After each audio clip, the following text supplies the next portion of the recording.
Walang katapusang paglalakbay sa mundo noong unang panahon para lang mahanap ang tunay na istorya o mapa ng buong mundo. Kahit maaraw, gabi, maulan, kahit anong hirap at delikado ay tatahakin sa dagat. Si Ferdinand Magellan ay isang Portuguese. Pumunta siya sa isang hari para makipag-usap at humingi ng pabor na gumamit ng bangka or barko para makapunta ng India. Meron kasi siyang natuklasan na mga spices, yung mga panakot. So yung mga spices noon ay itinuturing na gold. So napakamahal nito katumbas ng gold. You can imagine guys, spices is very expensive and more worth than the gold.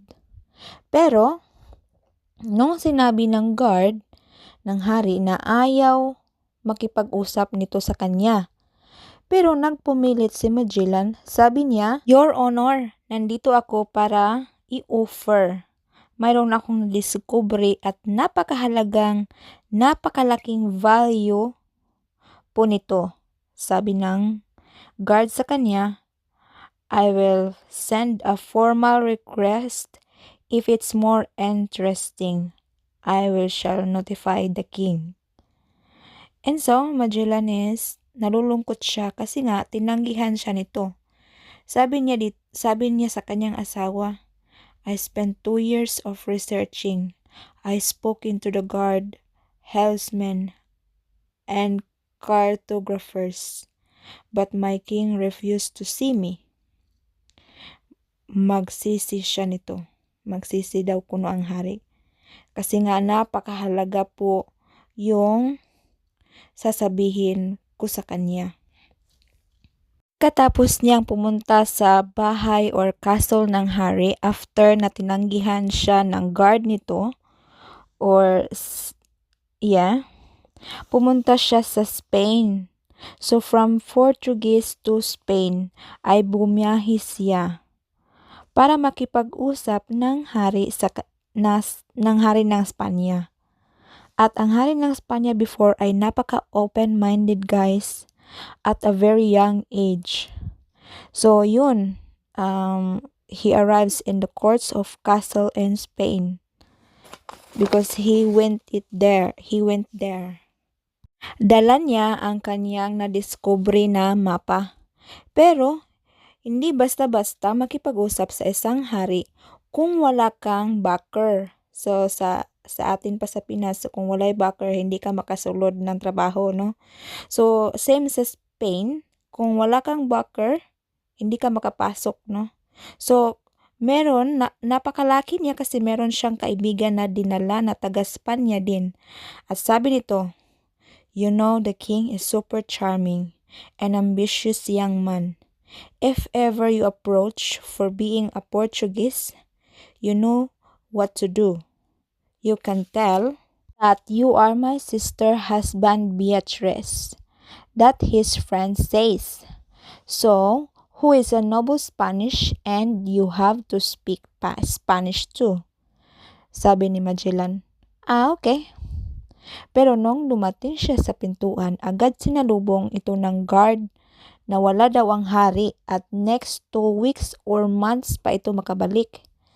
Pero hindi naniwala si Magellan at ini-insist niya at kinulit niya ito at aksidente niyang na-open yung pinto at nakita niya ang hari doon at sabi niya, "I am Magellan. Please hear me out. If you let me, you will be the richest man on earth." At nakuryos ang hari. And sabi niya, "Stop." Kasi nga gustong napalabasin ng mga kawani nito yung mga guard. At inilahad niya ang mga nadiscovery niya about sa mapa papunta ng India para bumili ng mga spice or panakot, no? At humingi siya ng pabor na gumamit ng barko kasi nga wala siyang barko. So yung maaari mo lang mapuntahan is yung mga richest people, no, like hari, kasi nga it's napakamahal, no? So according to him, Your Majesty, there is a shorter way to go to the Indies, and the richest a passage to the west. Don't end the south. There's a channel that can connect to the other ocean and leads to the Spice Islands. Once we open this new route, Spain will own the spice trade of the India. Your profit will be immense. At sabi ng isang guard, ako hindi naniniwala sa iyo. Ikaw ay isang Portugal. Sinabi niya ito kay Ferdinand Magellan, sabi ng guard. Ni Ferdinand Magellan that my king disregarded my knowledge. So, andito ako para i-offer kung sino man ang maniniwala sa akin. So, Ferdinand Magellan ay isang businessman na gusto lang kumita para sa kanyang pamilya at nag-try siyang humingi ng pabor sa Spanya because he spent a lot of years to calculate the passage in the ocean. You can imagine. Lang ang kanyang ginamit para madiscover niya mga ito. Pero ayaw talaga maniwala ng mga kawani ng hari kasi nga it doesn't exist. Pero nag-insist talaga si Magellan na meron. And Magellan says that if you give me your blessings, Your Majesty, you deserve it, or I serve it for you. And then, may nagtatanong kay Magellan na isang guard din, na kailang leader ka na sa barko bilang isang kapitan. Sagot ni Magellan, wala. Pero, I've been navigating for 20 years. I've sailed the Indian and African coast maraming beses. Sabi ng isang guard, Your Highness, kung itong tao na to ay walang experience sa pagkuman ng barko, paano tayo maniwala nito?